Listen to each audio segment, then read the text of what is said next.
दोस्तों, उत्तर प्रदेश में लोकसभा चुनाव के नतीजे से समाजवादी पार्टी के प्रमुख अखिलेश यादव के हौसले बुलंद हैं, क्योंकि सपा 37 सीटों के साथ सबसे बड़ी पार्टी के तौर पर उभरी।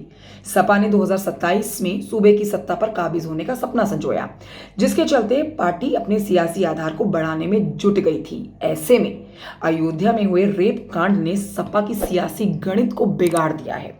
अयोध्या की घटना को लेकर सीएम योगी और बीजेपी नेताओं ने जिस तरह से आक्रामकता दिखा रखी है, उसके जरिए माना जा सकता है कि सपा के पीडीए फॉर्मूले में सेंधमारी का बीजेपी का पूरा प्लान है।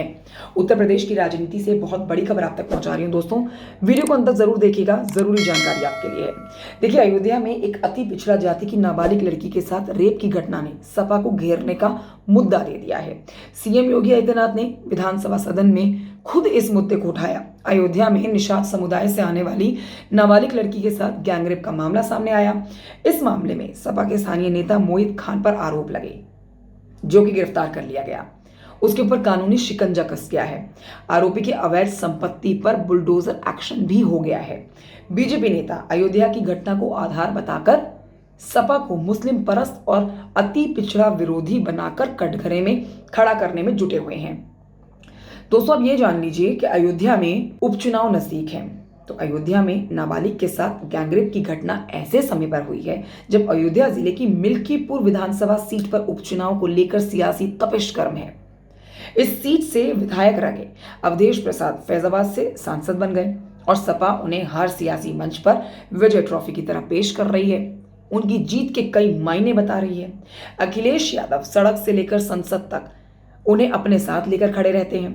2024 में अयोध्या सीट पर मिली हार ने बीजेपी को तगड़ा झटका दिया था, लेकिन अयोध्या की गैंगरेप घटना के आरोपी एक वर्ग विशेष के साथ सपा के नेता भी हैं। तो ऐसे में बीजेपी को सपा पर आक्रामक होने का मौका मिल चुका है।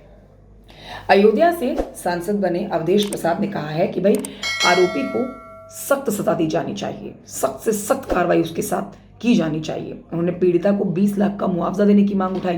उन्होंने कहा कि बीजेपी इस मामले में सिर्फ सियासत कर रही है, उनका पीड़िता को इंसाफ देने का मकसद नहीं है।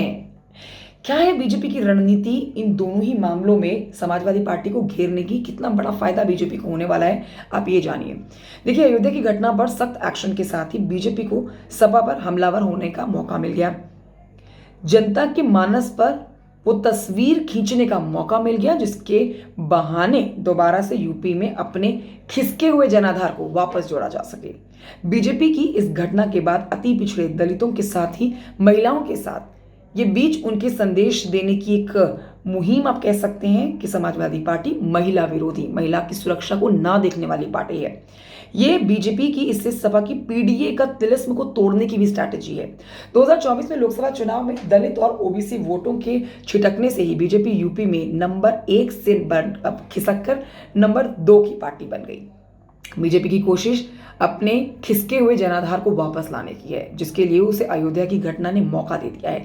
सपा को कश्मकश में डाल दिया गया है बीजेपी की तरफ से, और जिस तरह से सपा ने यूपी में दलित पिछड़े वोटों को साथ कर एक मजबूत समीकरण बनाया था, वो अब गड़बड़ाता हुआ नजर आ रहा है। कमेंट करके बताइएगा जानकारी कैसी लगी आपको। दोस्तों नमस्कार, मेरा नाम कंचन डोगरा नेगी है। वीडियो अच्छा लगे तो लाइक कर सकते हैं, चैनल को सब्सक्राइब भी कर सकते हैं।